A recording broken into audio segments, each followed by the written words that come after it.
At a hearing exam, tones appear in vast silence. No listener is found.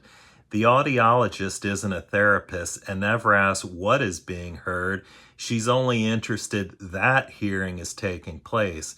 At zero distance, sound and awareness are one happening. Where a face and an independent entity are assumed to be, there is instead open capacity receiving every beep, every voice, every moment without separation.